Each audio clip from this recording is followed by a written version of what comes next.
Look at the war on terror. What was that in effect, right? And it's not over. It's still going on right now. You know, Israel does this on a daily basis. Like, Israel will level an entire apartment complex.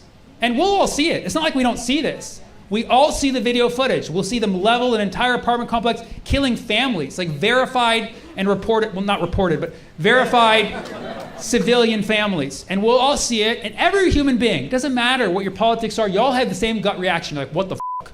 You cannot be a human being and see that and not be like, what the f***?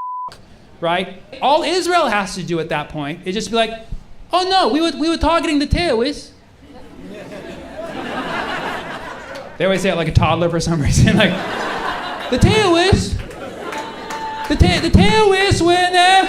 Mom, the terrorists, we were getting the terrorists. Mom, the terrorists. And it's like, no, you did not get the terrorists, okay?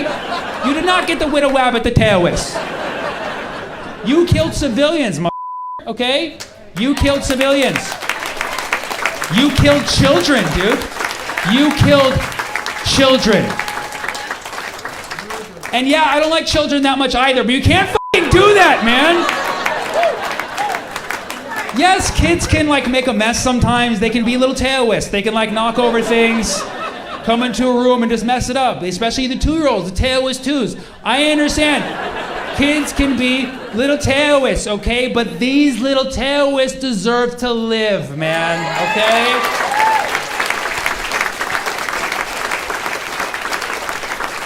And I know people get uptight when I talk about this stuff. Like, oh, you're just going to make jokes about terrorism?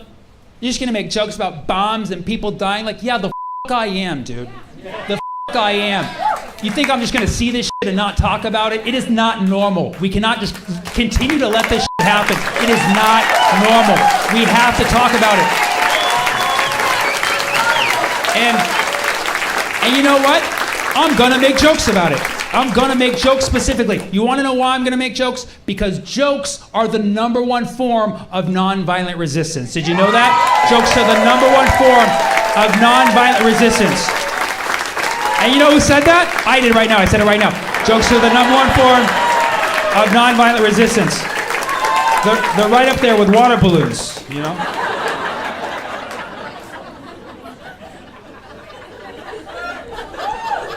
I don't claim to be a pillar of morality myself. In fact, I get very upset when people call me things like social justice warrior.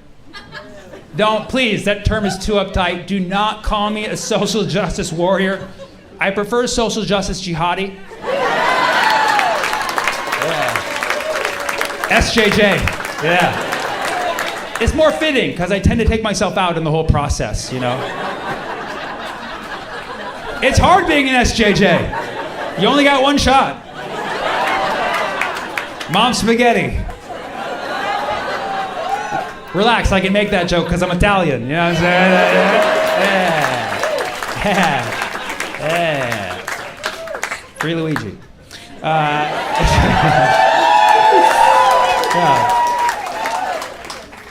You know, I understand that the subject of terrorism gets murky for some people because we have a problem when it comes to occupied people, okay? When it comes to occupied people, and especially the people that we are responsible for occupying, we can no longer allow other people to stigmatize their legitimate resistance, okay? I'm gonna say that again. If you give a f*** about occupied people around the world, you cannot allow people to stigmatize their legitimate resistance, okay? And I've noticed that this is where people struggle because people don't know what legitimate resistance is and what it isn't. They're afraid of being linked to terrorism, which is, you know, a phantom word that we use. I think you're overthinking it, okay? All you need to do is ask yourself a very simple moral question. Ask yourself, if I were an occupied person, okay? If I were a busy person, okay? If I were a busy little bee out there, okay? And I lived under a brutal military occupation. I was denied the rights to land, denied the rights to water. I've been evicted from my home. I've watched my home get bulldozed. I've watched my family get locked up and killed. I've watched my entire communities get bombed on a daily basis. Do I have the moral right to resist my occupier to regain my freedom and my basic human rights. Okay? Good. That's about 30% of the crowd. And that's not bad. That's a good voter turnout. My argument is, if you ask your gut this question, your gut's always going to tell you yes. In this dire situation, of course you have the right to regain your humanity like that. The problem is not that people can't ask themselves this question. The problem is that people are not connected to their gut because they're not taking probiotics. That's it. That's all it is. You need to take more probiotics and prebiotics, get your fiber, right? Make sure you're getting fruits, vegetables, all those things, but also cultures and different strains. You want to diversify the gut biome. And once you really get the gut biome going, you can ask yourself these deep moral questions, and your gut will always give you the right answer, okay? But this is not a gutist show, okay? This is all gut inclusive. We include all kinds of microbiome activity, okay? So I'm not alienating anybody with a different kind of gut. If you are struggling with asking yourself a gut question like this, I got you. Don't worry about that question. Just look over at the Geneva Convention. The Geneva Convention is a Western doctrine accepted by the international community that explicitly states that occupied people have the legal right to resist occupation under international law. This was written in Geneva, Switzerland. That's as Western as you can get. They were eating chocolate when they wrote that shit. They're like, yes, of course occupied people have the right to resist. It's very good chocolate, yum. So yes, if you can't ask yourself the moral question, just look over at the legal document. It's already written for you. So once you look at those two things, you realize that occupied people do both have a moral and legal right to resist occupation to regain their humanity, okay? So then you have to look a little bit deeper and ask yourself, why is it being stigmatized? Well, then you basically just trace this back to our $50 politicians. Our politicians are just, getting AIPAC sound bites to basically link all kinds of resistance to terrorism just so people can't be free for political, strategic, military industrial complex, typical greed, imperialistic reasons. Very shocking, whatever. But that's what it is. Our politicians are largely responsible for this. Also the media, the corporate media doesn't help put out any good information, nuanced information. And social media is also a culprit too. Social media has its own agenda. For instance, Meta. You might know this by now. The international symbol of Palestinian resistance is the upside down red triangle. Okay, some of you have seen this, some of you have it tattooed already.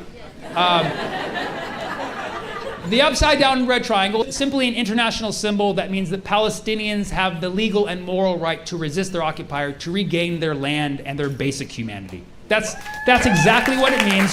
You can look into it more if you like. Meta is actively working to ban the upside down red triangle. Can you believe that? They're already starting to limit the visibility of posts who use it, and they're actively working to permanently ban the upside down red triangle. They're banning shapes, bro.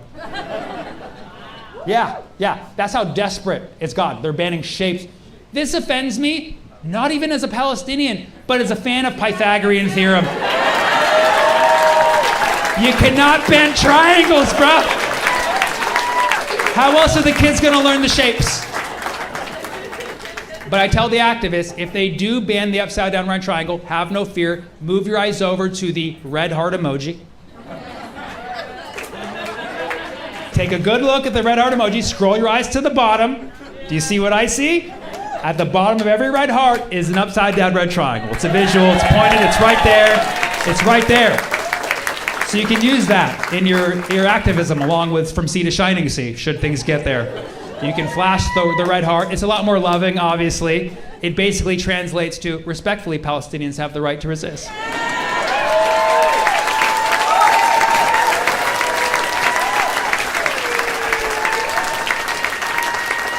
That's why whenever people ask me, like, do you support Palestinian resistance? I'm like, from the bottom of my heart.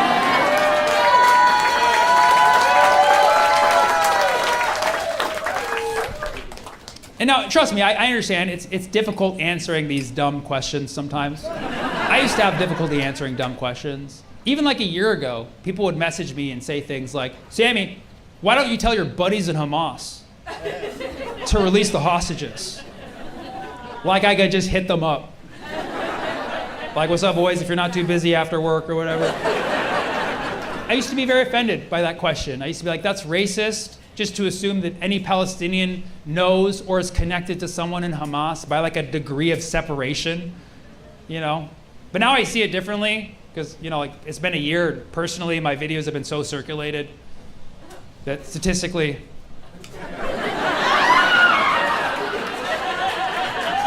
probably do have a few fans on Hamas, you know what I mean? Like, probably got a few, you know, maybe not like on the front lines, but like back office Hamas, you know what I mean? Like, tech support side Hamas, like IT division Hamas, you know, like the guys that edit the videos, they know me, you know? This one guy messaged me, he's like, Sammy, does your tour fund Hamas? I was like, first of all, how did you know? Secondly, no, I'm not involved in the transferring of money to Hamas. That's more of Netanyahu's thing, actually. So I leave it to the pros. But the biggest critique I get is, Sammy, how come every time you talk about Israel-Palestine, you're so one-sided? You only seem to take the Palestinian side. Why is that? I'm like, I don't know, maybe because I'm Palestinian. Or because I'm a human who gives a f***. I don't know, like, it's a human issue. Like, yes, I proudly shout free Palestine. Who wouldn't if you believed in basic human rights? You know what I mean? Like, it's so basic. It's some basic bitch, as they would say. But I'm not up here calling for reckless violence or an endless war. I'm calling for a solution, and a real solution, and right now. Not another weapon shipment, right now. That's what any sane, balanced person wants, is a solution right now. So yes, I shout free Palestine, and my jokes are pro-Palestine, but keep in mind, I'm an American, which means I don't know what the f*** I'm talking about.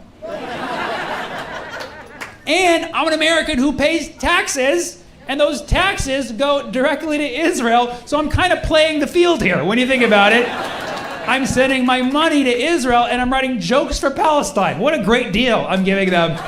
I assure you, if my tax money was going to Palestine, I would do free Israel jokes. I'm very balanced like that. But alas, not how the knafi crumbles, okay? And some people have the audacity to come to my live shows and be like, you criticize Israel too much. It's like, bro, you paid for a ticket. And you paid taxes on that ticket. This is a fundraiser for the IDF. I can say whatever the f*** I want.